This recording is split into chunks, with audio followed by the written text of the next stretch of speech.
পথযাত্রায় উপস্থিত আমার সংগ্রামী সহযোদ্ধারা 2024 সালের জুলাইয়ের 19 তারিখ এই ফেসিবাদ সরকার আমাকে গ্রেফতার করে আমি সেই গ্রেফতারের 1 মিনিটে সেই আমার সাথে যে নির্মম একটি নির্যাতন হয়েছে তা আপনাদের সামনে 1 মিনিটের মধ্যে তুলে ধরব। আমি 19 তারিখ আমাদের আসার সময় এখানে একটি প্রোগ্রাম হওয়ার কথা ছিল, কিন্তু জুমার পর এই দৈনিক বাংলা এবং পল্টন মোড়ে যেভাবে এই পুলিশ লীগ মানুষদের উপর অত্যাচার করতেছিল, সে কারণে আমাদের সেই প্রোগ্রামটি স্থগিত করা হয়। এবং আমার সামনে জুমার পরে ঠিক এই মুহূর্তে ঠিক এই সময় 2024-এ এই ফুটওভার ব্রিজের নিচ থেকে 2টি লাশ আমার সামনে থেকে নিয়ে যায়। জুমার নামাজের পর ঠিক এই দৈনিক বাংলা মোড় এবং পল্টন মোড়ে যেভাবে হামলা করে এই ফেসিবাদের দোসর পুলিশ লীগ, ছাত্রলীগ এবং যুবলীগের ভাইয়েরা, যেভাবে তারা আমাদের ভাইদের উপর নির্মম অত্যাচার করে, এই কারণে আমাদের প্রোগ্রামটি স্থগিত করা হয়।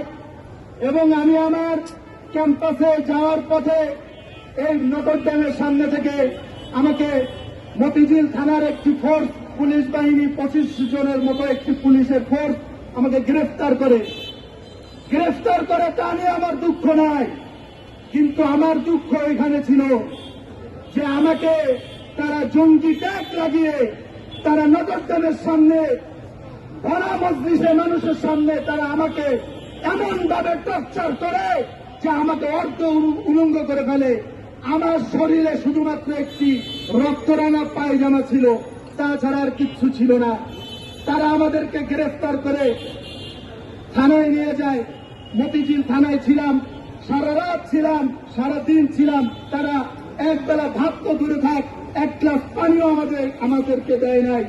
কি পরিমাণ মানবাধিকার বিরোধী তারা কাজ করেছে এবং আমাদেরকে যে টর্চার করেছে, আমাদের কোন ধরনের ট্রিটমেন্ট তারা করে নাই। এই ফেসিবাদ সরকার এমন পরিমাণ জুলুম অত্যাচার করেছিল এই মানুষের উপর যে তার পরিণতি আজকে আমরা স্বচক্ষে দেখতে পাচ্ছি। আজকে তার পরিণতি দেখতে পাচ্ছি যে দুপুরের ভাত তার কপালে ছুটে নাই, তার শ্বশুর বাড়ি আমি তো এখান থেকে বলতে চাই, এই আগস্টে আজকে বলতে চাই যে যারা এখনো সেই ফেসিবাদদের সাথে এতাত করছেন, যারা এখনো ফেসিবাদদের সাথে বাতাস লাগিয়ে চলছেন, সাবধান, ফেসিবাদদের কবর কিন্তু এই বাংলায় হয়ে গিয়েছে। যদি কোন সরকার, বর্তমান সরকার হোক এবং আগামীতে যে কোনো সরকার আসুক, যদি আওয়ামী লীগের সাথে কোন ধরনের আপোষ করেও নেয়, আমরা জুলাই যোদ্ধারা কোন ধরনের আপোষ করব না। ছাত্র জমিয়তের ব্যানার থেকে বলছি, ছাত্র জমিয়ত আওয়ামী লীগের সাথে কেন কোন ধরনের ফেসিবাদদের সাথে আপোষ করবে না।